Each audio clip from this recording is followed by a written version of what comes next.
اس کو اس بات کا علم نہیں ہے, تمام مخلوقات کو ہے, اور ہم کو کیسے علم ہو گیا کہ یہ فلانے اللہ کے ولی ہیں؟ کیا ہمارے اوپر وحی آئی ہے؟ تو اگر وحی آئی ہے تب تو ہم اس سے بڑے ہوئے نا, اس سے بڑے ہو گئے نا جی, ہوئے کہ نہیں؟ کیونکہ ہم کو اگر کسی پوسٹ پر رکھا گیا ہے اور ہم کو پتا نہیں ہے, آپ کو پتا ہے, آپ کو کیسے پتا ہوگا؟ آپ کو کوئی خبر دے گا تبھی نہ پتا ہوگا, آپ تو غیب جانیں گے نہیں. تو اگر آپ کو خبر ملی ہے تو کس نے خبر دیا ہے؟ تو غیبیات کی دنیا میں آئیں گے, اللہ کے بات کی خبر کی بات کریں گے, تو آپ یا تو نبی اور رسول ہوں گے, تبھی تو آپ کو خبر دیا جائے گا کہ میرا فلاں بندہ میرا محبوب ہے. تو آپ اس سے بڑے ہو گئے نا.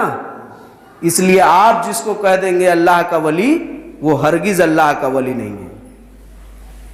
یہ بات نوٹ کر لیجئے آپ لوگ, یہی کتاب و سنت میں بتایا گیا ہے, اور یہی ہے اہل سنت والجماعت کا نظریہ ولی کے بارے میں, کہ اللہ کا ولی وہ ہے جسے اللہ نے قبول کیا ہے, اور یہ کون ہے یہ بہتر اللہ جانتا ہے. یہ ہم میں آپ میں سب کو پتہ نہیں ہے, مگر انبیاء کی نبوت, انبیاء کی ولایت کو اللہ نے واضح کیا, کیونکہ ان پر ایمان لانا ضروری تھا, مگر ایک ولی پر ایمان لانا ضروری نہیں ہے, اس لیے اللہ اس بات کو بتانا ضروری نہیں سمجھا ہے. یہیں سے وہ بات بھی آ گئی. اب آگے اللہ تبارک و تعالیٰ جو بتا رہا ہے وہ یہ بتا رہا ہے کہ وہ مجھ سے مانگتا ہے میں اس کو دیتا ہوں. یہ اللہ نہیں کہہ رہا ہے کہ ہم اس سے محبت کرنے لگتے ہیں تو اب وہ سب کو دینے والا بن جاتا ہے. اللہ کہہ رہا ہے وہ مجھ سے مانگتا ہے, یعنی اس کے بعد بھی وہ مجھ سے مانگتا ہے, میں اس کو دیتا ہوں. تو یہ ہے وہ چیز. تو میرے محترم سامعین, یہ علم کے ہی چیز میں آئے گا, اور عمل, یعنی اللہ تبارک و تعالیٰ نے جو یہ بات بیان کی کہ ایمان والے خسارے میں نہیں ہیں, اور وہ لوگ جو عمل صالح کرتے ہیں وہ خسارے میں نہیں ہیں, بقیہ تمام لوگ خسارے میں ہیں. تو اس کا معنی یہی ہے کہ آپ استقامت اختیار کیجئے. ایمان پر استقامت اختیار کرنے کا مطلب کیا ہوتا ہے؟ ایمان پر استقامت اختیار کرنے کا مطلب ہی ہوتا ہے, اور اس کے بہت سارے واقعات موجود ہیں صحیح احادیث کے اندر بھی, کتاب و سنت میں بھی, اور دنیاوی معاملات میں بھی. آپ بہت ساری چیزوں کو دیکھتے ہیں. بہت سارے لوگ اپنے کام میں سوچتے ہیں کہ اگر ہم ایسا کریں گے تو ہمارا بزنس صحیح چلے گا, مگر یہ چیز ان کو نہیں کرنا چاہیے. شریعت اس کی اجازت نہیں دیتی ہے, مگر وہ یہ کام کرتے ہیں اس لیے تاکہ ہمارا کاروبار بڑھے. مگر ان کو سوچنا چاہیے کہ یہ حرام کا ذریعہ ہے. اللہ کے رسول صلی اللہ علیہ وسلم کہتے ہیں کہ تم اگر حلال ذریعے کو ہی پکڑے رہو گے اور ہم سے دعا کرو گے اور جمے رہو گے تو ہم تمہیں 2 گنا دیں گے. جیسے اس کی مثال ایک اللہ تعالیٰ نے بیان کی. اللہ کے رسول فرماتے ہیں کہ دنیا کا سب سے امیر ترین آدمی اور سب سے بڑا آدمی ہر اعتبار سے, کیا ہے؟ ہر اعتبار سے کون ہے معلوم ہے؟ وہ کون شخص ہے جو ہر اعتبار سے دنیا کا سب سے بڑا آدمی ہے؟ ہر اعتبار سے مطلب کیا ہوا ہے؟ چین و عافیت کے اعتبار سے, تقدیر کے اعتبار سے, دنیا کے اعتبار سے, دین کے اعتبار سے, کاروبار کے اعتبار سے, مالداری کے اعتبار سے, جاہ و جلال کے اعتبار سے, جائیداد کے اعتبار سے سب سے بڑا کون ہے؟ کون ہے؟ آپ لوگوں کی جانکاری کے لیے پوچھ رہے ہیں. معلوم ہے کون ہے؟ نہیں معلوم ہے. ہاں, اللہ رب العزت کی بات ہم نہیں کر رہے, ہم انسانوں کی بات کر رہے ہیں. کون ہے؟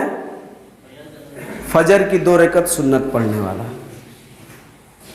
فجر کی 2 رکعت جو سنت پڑھتا ہے وہ اتنا بڑا ہے کہ اللہ کے رسول کہتے ہیں اللہ کی طرف سے کہ اس کو وہ چیز ملی جو دنیا اور دنیا کی تمام چیزوں سے بہتر ہے, اور وہ سب سے بڑا مالدار آدمی ہے. اس لیے مالدار ہے کہ اگر اس کی وضاحت ہم کرنے بیٹھے تو گھنٹوں بیت جائیں گے اور اس کی وضاحت ختم نہیں ہوگی.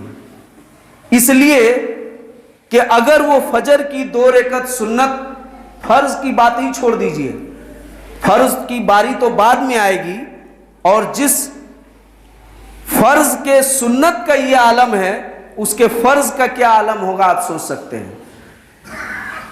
جس کے سنت پڑھنے کی بشارت اور فضیلت دی گئی کہ وہ دنیا کا سب سے بڑا مالدار آدمی ہے، سب سے بڑا طاقتور آدمی ہے، سب سے بڑا جاہ و جلال والا ہے، وہ اس لیے کہ اس کی بہت ساری حدیثیں موجود ہیں، اور جب اس کو آپ عملی زندگی میں دیکھیں گے تو اس طرح پائیں گے بھی۔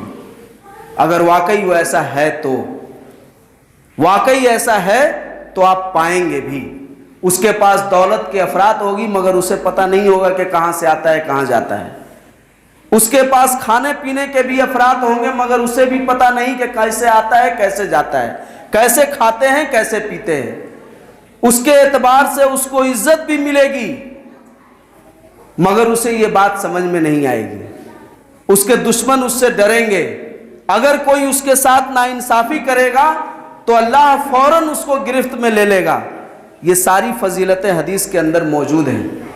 اس طرح سے وہ انسان ہوگا تو اس کو بیک گراؤنڈ بنانے کی کیا ضرورت ہے؟ اللہ اور اس کے فرشتوں کا بیک گراؤنڈ اس کے پاس ہے۔ آپ کسی کے بیک گراؤنڈ کو دیکھ کر دوستی کرتے ہیں، اس کے پاس اس طرح کا بیک گراؤنڈ ہے جو آپ کے پاس نہیں ہے، کیونکہ حدیث موجود ہے کہ جو فجر کی 2 رکعت سنت پڑھے، فرض پڑھے، اور پھر اس کے ساتھ کوئی ناانصافی کرے ذرہ برابر بھی، تو میں فوراً اس سے بدلہ لیتا ہوں۔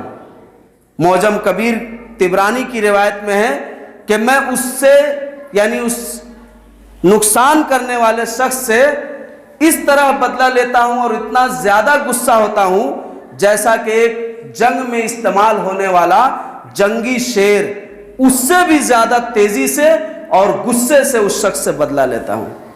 تو اللہ جس سے بدلہ لے گا اس کی کیا حالت ہوگی؟ تو غور کیجئے ایسے شخص، لیکن یہ اسی صورت میں ممکن ہے جب ہم ایمان والے بنیں گے اور ایمان کے ساتھ ہمارے پاس استقامت ہوگی۔ صرف جمعہ کے دن نہیں آئیں گے بلکہ 5 وقت نمازوں کی پابندی کریں گے۔ آپ کو کیا پتا ہے، ہم لوگ عذاب قبر سے بچنے کے لیے، قبر کی سختیوں سے بچنے کے لیے بہت سارے ٹونا ٹوٹرم معاشرے میں کرتے ہیں میت کے لیے، مگر اتنی زیادہ بات کرنے کو نہیں کہی گئی ہے۔ کہا گیا ہے کہ اگر وہ توحید پر رہا اور 5 وقتہ نمازوں کی پابندی کرتا رہا تو وہ عذاب قبر کے، عذاب جہنم، تمام حشر و نشر اور قبر کی تمام سختیوں سے نجات پا گیا۔ تو یہ کیا بہت بڑی بات ہے؟ آپ لوگ نہیں کر سکتے ہیں یہ کام؟ کہاں کہا گیا کہ 150 مدرسہ کے بچوں کو کھلا دیجئے، ایگو بلا کر میلاد پڑھوا دیجئے؟ یہ سب شریعت نے نہیں کہا ہے۔ کہا ہے کہ اگر وہ شخص، مرنے والا شخص اگر 5 وقتہ نمازی تھا اور توحید پر تھا، توکل اللہ کیا کرتا تھا، تو وہ آخرت کے تمام مراحل سے بآسانی بخوبی بچ کر نکل جائے گا اور جنت میں داخل کر دیا جائے گا۔ اس سے سوال بھی نرمی کے ساتھ ہوگا۔ قبر کے جو سوالات ہیں نا وہ اچھے اور بد دونوں سے ہوں گے نا، اچھے انسان سے بھی اور بد انسان سے، دونوں سے ہوں گے۔ تو جو اچھے انسان سے ہوں گے اور ایسا آدمی ہوگا اس سے نرمی کے ساتھ کیا جائے گا، مگر جو بد ہوگا اس سے جب سوال کیا جائے گا اور وہ یہ کہے گا کہ مجھے نہیں پتا، ہاں لا ادری، مجھے نہیں معلوم کہ میرا رب کون ہے۔ اب یہ وسیم رضوی کیا کہے گا؟ اس نے تو کتاب لکھی ہے کہ محمد ایک دماغی مریض، نعوذ باللہ من ذالک۔ تو اس سے جب پوچھا جائے گا من نبی ہوگا تو کیا کہے گا؟ وہی کہے گا جو حدیث میں بیان ہے، کہے گا مجھے تو نہیں پتا، میں نے جو جتیندر گجیندر اور اپنے بابا دادا بھائی چاچا لوگوں سے سنا تھا وہی کہا کرتا تھا۔ حدیث کے الفاظ ہیں کہ وہ کہے گا مجھے نہیں پتا، میں نے تو لوگوں سے سنا تھا کہ نبی غیب بھی بتاتے ہیں، نبی نور بھی ہیں، نبی ہی اللہ ہیں، نبی فلانے کا، وہی ہم کو معلوم ہے، جو لوگوں سے میں نے سنا تھا وہی مجھے معلوم ہے، ویسے ہی تھے جن کے بارے میں آپ پوچھ رہے ہیں، اور دین کے بارے میں بھی مجھے نہیں پتا اور رب کے بارے میں بھی مجھے نہیں پتا کہ کیا ہے۔ تو حدیث کے الفاظ ہیں اس پر بہرے اور گونگے اور اندھے فرشتے کو متعین کیا جائے گا اور اسے مارتا رہے گا یہاں تک کہ قیامت قائم ہو جائے گی. کس شخص کو؟ جو جواب نہیں دے سکے گا. اور جو جواب دے گا اس سے پوچھا جائے گا تمہیں کہاں سے پتا چلا؟ تو وہ کہے گا میں نے قرآن کو پڑھا، اس کی تصدیق کی، اس پر ایمان لایا، اس کو سمجھا، تو مجھے پتا چلا کہ میرا رب کون ہے. اللہ نے قرآن کے اندر کیا کہا ہے؟ سورہ شورا میں کہا، ایمان کی بات ہو رہی ہے نا، تو ایمان کے متعلق ہی کہا اللہ نے کہ اے نبی ہم نے آپ کو صراط مستقیم کی طرف ہدایت کی. نبی بنانے کے بعد اور نبی ہونے سے پہلے آپ کو نہیں پتا تھا کہ کتاب کیا چیز ہوتی ہے، ایمان کیا چیز ہوتی ہے، صراط مستقیم کیا چیز ہوتی ہے. یہ تو میری کرم فرمائی ہے کہ میں نے آپ کو نبی بنایا اور نبی بنانے کے بعد اس چیز کی طرف آپ کو سجھائی، یہ راستہ سجھایا. آپ بھی میرے بندوں کو اس راستے کی طرف بلائیے. تو میرے محترم سامعین، یہ ہے وہ ایمان اور عمل صالح جس سے آخرت میں نجات ہے، دنیا میں بھی نجات ہے.